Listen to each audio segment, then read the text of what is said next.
Salam, hər vaxtınız xeyir olsun. Mən Gülşən Əşimova. Bugün sizlərə kurikulumdan MİQ və sertifikasiya imtahanında mütləq şəkildə rastlaşa biləcəyiniz sual tiplərindən danışacağım. Əgər bu tip izahları görmək istəyirsinizsə, kanala abunə olub izahı bəyənməyi unutmayın. Elə başlayaq çox vaxt itirmədən birinci sualımızdan. Proqrama yeni daxil olmuş sual tiplərindəndir. Mütləq şəkildəki imtahanda görəcəyik. Çünki yeni daxil olanları xüsusən tapşırıq olaraq imtahanda mütləq ki salırlar. İndi baxıram. Şagirdlərdən biri qrup tapşırığında diqqət çəkməyə çalışmır. Qərar verərkən şəxsi prinsiplərinə uyğun olmayan variantları qəbul etməyərək mövqeyini sakit şəkildə ifadə edir. Baxın, açar sözlərin altına xətt çəkdim. Diqqət çəkməyə çalışmırsa, şəxsiyyət olaraq bu insan introvertdir təbii ki. Niyə? Biz demişik ki, bir var introvert, bir var ekstravert. Bir də bunların ikisinin qarışığı var. Bu da adlanan ambivert. Burada ümumiyyətlə ambivertlə bağlı məsələ yoxdur. Variant da verməyib. Ekstravertlə introvert verib. Mən də baxıram ki, diqqət çəkməyə çalışmır, öz şəxsi prinsiplərinə əsasən hərəkət eləyir. Deməli, bu nədir? Bu introvertdir. Ekstravert olan variantları silirəm. Qaldı iki variantım. Ya cavabım C-dir, ya da cavabım D-dir. İndi baxıram ki, deyir şəxsi prinsiplərinə uyğun olmayan variantları qəbul etməyərək mövqeyini sakit şəkildə ifadə edir. Bu qavramaya əsaslanır. Biz də qavramada demişik ki, bir intuisiya var, bir də duyğu var. Burada da variantlar içərisində intuisiya olan variantımız var, D. Duyğu yoxdur. Yəni, bu qavramı olduğu üçün proses. Bax, fikirləşin öz-özdə. Deyir, qərar verərkən şəxsi prinsiplərinə uyğun olmayan variantları qəbul etməyərək mövqeyini sakit şəkildə ifadə edir. Yəni, bu insan, bu şəxs qavrayır, dərk edir. Məsələn, mən bunu qavramasam, dərk eləməsəm, öz şəxsi mövqeyimi necə ortaya qoya bilərəm? Gərək bunu mən başa düşəm də, dərindən biləm. Məsələn, gedirsiniz, nəyisə öyrənirsiniz kimdənsə, deyirsiniz ki, yox, mən bu fənni öyrənə bilmirəm. Deməli, o adam özü də onu qavrayıb, mənimsəyə bilməyib ki, sənə çatdıra bilmir. Məhz burada da, deməli, bu qavrayıb ki, mövqeyini sakit şəkildə ifadə edir. Deməli, qavramaqla bağlı olduğu üçün biz də demişik ki, qavramada iki məsələ var. İntuisiya, bir də duyğu. Mən də baxıram ki, duyğu olan variant yoxdur. Introvert duyğu yoxdur. Deyəcəksiniz, niyə müəllim vardı duyğu E variantında? Axı, ekstravertdir. Biz şəxsiyyətimizi tapdıq ki, introvertdir. İndi qavramamızın isə intuisiyası olacaq. Deməli, cavabımız olacaq D variantı. Bax, bu sual tipi proqrama yeni daxil olmuş sual tiplərindəndir. Ona görə diqqətli olun. Keçək növbəti tapşırığa. Bu sualımız inteqrasiya ilə bağlı sualdır. Demək olar ki, imtahanın olmazsa olmaz sual tiplərindən biri də inteqrasiyadır. İnteqrasiya sözünün mənası əlaqə deməkdir. Bu əlaqə müxtəlif formada ola bilər. İnsan həyatla da əlaqə qura bilər. İnsan fənlərlə də əlaqə qura bilər və yaxud elə bir fənnin içində də biz əlaqə yarada bilərik. İndi baxıram. Deyir ki, riyaziyyat dərsində statistik məlumatların təhlili mövzusunun tədrisi olunur. Müəllim şagirdləri qruplara bölür, tapşırıq verir. Şagirdlər onlara gündəlik həyatda rast gələn problemlərlə bağlı vərdişin yayılması, vaxtdan səmərəli istifadə ilə bağlı məlumat toplamalıdır. Əldə etdikləri məlumatlara əsasən diaqram, qrafik əsasında elektron təqdimat hazırlamalıdırlar. Və sonuncuda, üçüncüdə isə deyir ki, əldə etdikləri məlumatlara əsasən diaqram, qrafik, bir də elektron təqdimat hazırlasın. Fikir verirsiniz, fən riyaziyyatdır. Və riyaziyyatla bağlı ifadələrdir, statistik məlumatdır, riyaziyyata aiddir. Sonra, nə bilim, burada diaqramdır, qrafikdir, yəni riyaziyyatla bağlı terminlər, ifadələrdir. Deməli, burada riyaziyyat fənnidir. Və plus elektron təqdimat var. Elektron təqdimatda varsa, bu artıq informatika fənni ilə əlaqə demək oldu. Deməli, riyaziyyatı informatika ilə əlaqələndirmiş olub müəllim. Deməli, burada nə var? Fənlər arası. Cavab E. İndi kimsə oradan fikirləşir ki, ay Gülşən müəllim, niyə burada fən üstü olmadı, yəni həyatla əlaqə? Axı, burada deyir ki, şagird onlara gündəlik həyatda rast gələn problemlərlə bağlı vərdişlərin yayılması, vaxtdan səmərəli istifadə ilə bağlı məlumat toplamalıdır. Bax, deyəcəksiniz ki, burada gündəlik həyat məsələsi var da, həyatla əlaqə qrupda. Xeyr, biz yeni dəyişikliyə əsasən artıq deyirik ki, o şeyi gedib eləyirsənsə, fən üstüdür.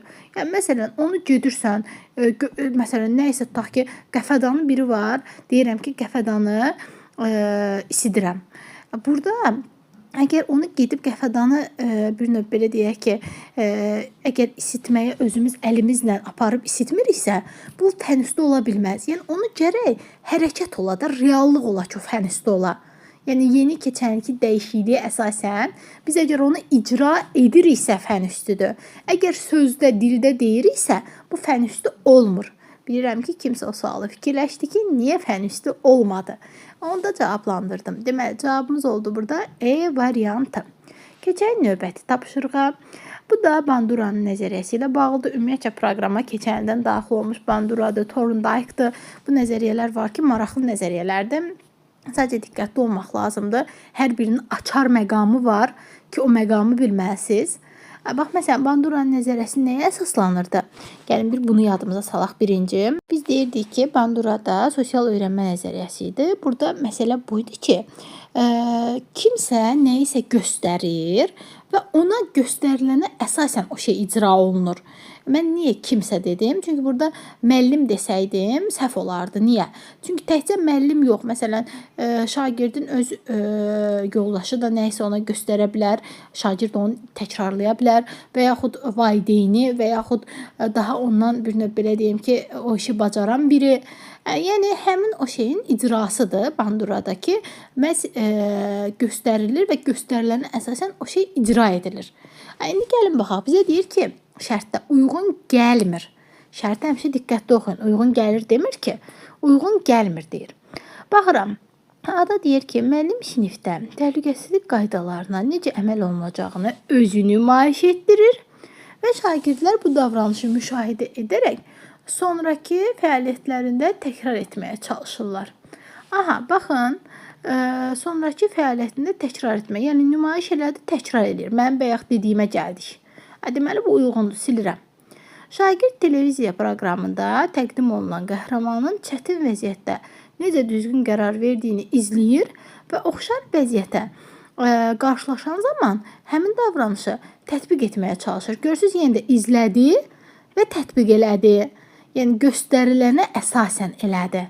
Deməli, bu da aiddir. Şagird tapşırığı düzgün yerinə yetirən sinif yoldaşına müəllimin təriflədiyini görür. Bu səbəbdən o da tapşırığı daha diqqətlə yerinə yetirməsi üçün səy göstərir. Yenə də izləyir, təqlid edir. Bu da getdi. Müəllim şagirdlərə düzgün davranış qaydalarını şifahi şəkildə izah edir və onların hansı hallarda necə davranmalı olduqlarını sözlə təsvir edir. Yenə də göstərir, edir. Bu da getdi. Eyə baxıram. Şagird tapşırığı düzgün yerinə yetirdikdə müəllim onu mükafatlandırır. Buna görə də şagird həmin davranışı daha tez-tez nümayiş etdirməyə başlayır. Bu da stimul əsaslanan nəzəriyyədəndir. Thorndike'ın nəzəriyyəsidir.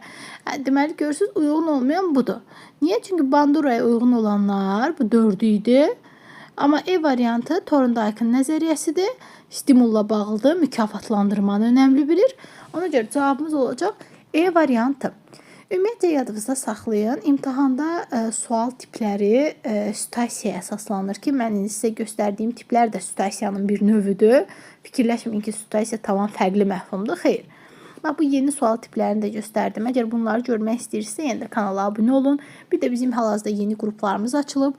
Siz də həmin qruplara qoşularaqdan əzbərləmədən, bəli, həqiqətən belədir, əzbərləmədən dərs müddətində öyrənirsiniz. Bizim müdavimlərin razılıqlarını da görə bilərsiniz dərs prosesindən. Bir növ heç bir kitab almadan, vəsait almadan dərsi bizimlə dərs zamanı öyrənə bilərsiniz. 055 280 59 24 nömrəsinə yazaraq. Gəlin son sualımızı da izah edək. Bu rahat tipli bir tapşırıqdır. Ümumilikdə imtahanda ən azı bir dənə belə bu tip rahat sual düşəcək. Ən azı bir dənə ki, düşməlidir də. Yəni asan, orta, çətin. Yəni 3 tip tapşırıq olur. Asan tapşırıq da bax elə budur. Deyir ki, şagird oxuduğu mövzunu başa düşmədiyini anlayır.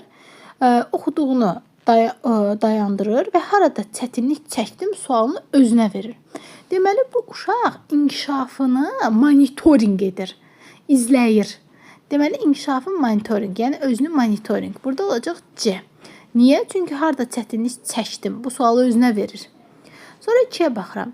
Şagird imtahan zamanı sualı səhv anladığını fərq edib cavab vermə üsulunu dəyişir. Aha, cavab vermə üsulumu dəyişirəmsə, bu özünü tənzimləmədir. Yəni özümü bir növ belə deyim ki, tənzimləyib idarə etməyi bacarıram. Bu olur B. Sonuncu da olacaq, deməli A. Deyir, şagird tapşırığı bitirəndən sonra cavabını düzgün meyarlara əsasən yoxlayır. Bu da özünü qiymətləndirmədir ki, etdiyinin fəaliyyətin qiymətləndirilməsi, belə deyək. Bu da olacaq A. Deməli C, B, A, B variantındadır. Bu da sonuncu tapşırığımız idi. Bu tip izahları görmək istəyirsinizsə kanala abunə olub izahı bəyənməyi unutmayın. Növbəti izahlarda görüşmək ümidi ilə. Sağ olun.